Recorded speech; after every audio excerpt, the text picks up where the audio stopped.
Hello বন্ধুরা, আজকে আমি চলে আসলাম অনেকটা লাউ চিংড়ি অনেকেই খেয়েছো।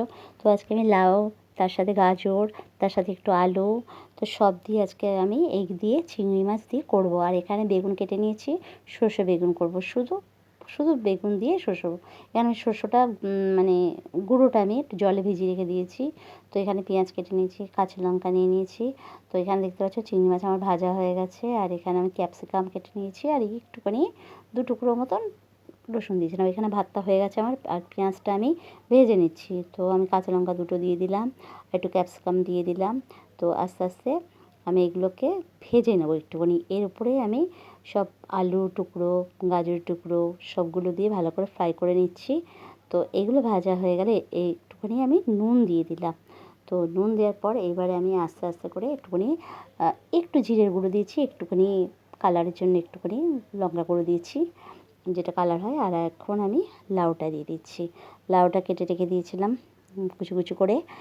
তা লাউ চিংড়ি সবসময় খাই, চিংড়ি মাছের মালাইকারিও খাই, চিংড়ি মাছ দিয়ে অনেক কিছুই খাই, কিন্তু এইভাবে একবার করে দেখো, বেশ ভালো লাগে খেতে।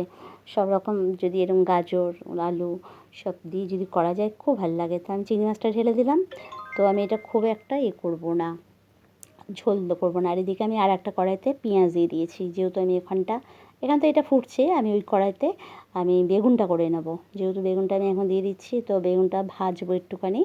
একটুখানি ভাজা হয়ে গেলে আমি তার সাথে কয়েকটা কাঁচা লঙ্কা দিলাম, একটু হলুদ দিয়ে দিলাম। তো আমি এটাকে একটুখানি না চিনি দিলাম। তো আমি লাস্টে দিলাম না, একটু আগেই দিলাম, কারণ বেগুন এমনিতেই মিষ্টি, তো শেষের দিকে আমি চিনিটা দিলাম না, তাই জন্য একটু আগে দিলাম। আর এখানে আমি যে শস্যটা গুলে রেখেছিলাম, ওটা আমি একটু ছেঁকে নেবো, কারণ ওর ভেতরে যে সর্ষের যে কালো খোসাগুলো থাকে, ওগুলো পেটের পক্ষে ভালো না। সেটা বাটা ক্ষেত্রে হোক, গুঁড়োর ক্ষেত্রে হোক, ছেঁকে নেওয়াটাই বেটার আমি মনে করি।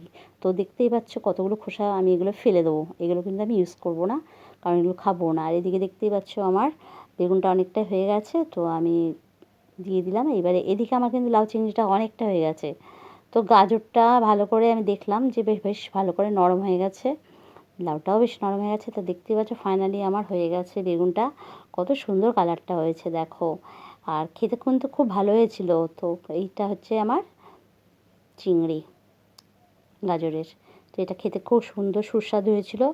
তো আমি খাওয়ার পরে কিন্তু ভিডিওটা ছাড়ছি, আগে খেয়েছি তারপরে ছাড়ছি, কারণ না খেয়ে তো বুঝবো না কেমন হয়েছে। তোমাদের আমি কি করে বলবো, তোমরা করে যদি এটা খেতে ভালো না হয়, তখন তোমরাই বলবে হয়তো এইভাবে করলাম, খেতে অতটা ভালো হয়নি। দেখতেই পাচ্ছ ফাইনালি কত সুন্দর লুকটা হয়েছে, আর খেতে অসাধারণ, খুব টেস্টি হয়েছিল। চিংড়ি মাছ যেখানেই দাও সেটাতেই ভালো লাগে, এটাই তো, তাই না?